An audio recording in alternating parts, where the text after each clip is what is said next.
Al-Quran di masa Abu Bakar. Sesudah Rasulullah wafat, para sahabat baik Ansor maupun Muhajirin, sepakat mengangkat Abu Bakar menjadi khalifah. Pada awal masa pemerintahannya banyak di antara orang-orang Islam yang belum kuat imannya, terutama di Najd dan Yaman banyak di antara mereka yang menjadi murtad dari agamanya, dan banyak pula yang menolak membayar zakat. Di samping itu ada pula orang-orang yang mengaku dirinya sebagai nabi. Hal ini dihadapi oleh Abu Bakar dengan tegas, sehingga ia berkata terhadap orang-orang yang menolak membayar zakat itu demikian, demi Allah.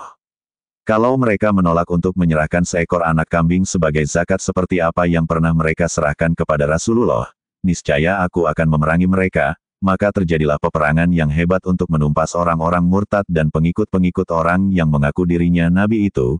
Di antara peperangan-peperangan itu yang terkenal adalah peperangan Yamamah.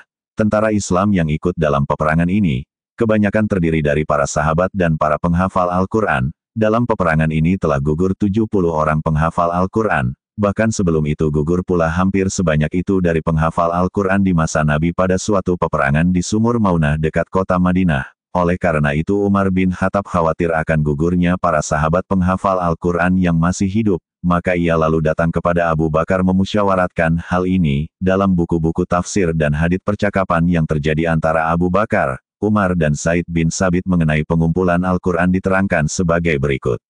Umar berkata kepada Abu Bakar, dalam peperangan Yamamah para sahabat yang hafal Al-Quran telah banyak yang gugur. Saya khawatir akan gugurnya para sahabat yang lain dalam peperangan selanjutnya, sehingga banyak ayat-ayat Al-Quran itu perlu dikumpulkan. Abu Bakar menjawab, mengapa aku akan melakukan sesuatu yang tidak diperbuat oleh Rasulullah? Umar menegaskan, demi Allah.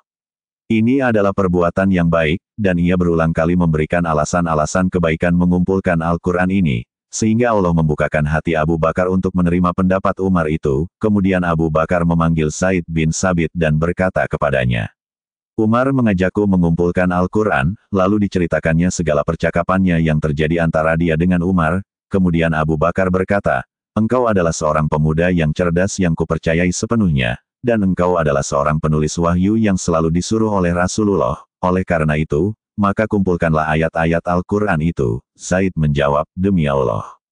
Ini adalah pekerjaan yang berat bagiku. Seandainya aku diperintahkan untuk memindahkan sebuah bukit, maka hal itu tidaklah lebih berat bagiku daripada mengumpulkan Al-Quran yang engkau perintahkan itu. Dan ia berkata selanjutnya kepada Abu Bakar dan Umar, mengapa kalian melakukan sesuatu yang tidak diperbuat oleh Nabi? Abu Bakar menjawab, demi Allah. Ini adalah perbuatan yang baik. Ia lalu memberikan alasan-alasan kebaikan pengumpulan ayat-ayat Al-Quran itu, sehingga Allah membukakan hati Zaid. Kemudian ia mengumpulkan ayat-ayat Al-Quran dari daun, pelepah kurma, batu, tanah keras, tulang unta atau kambing dan dari sahabat-sahabat yang hafal Al-Quran.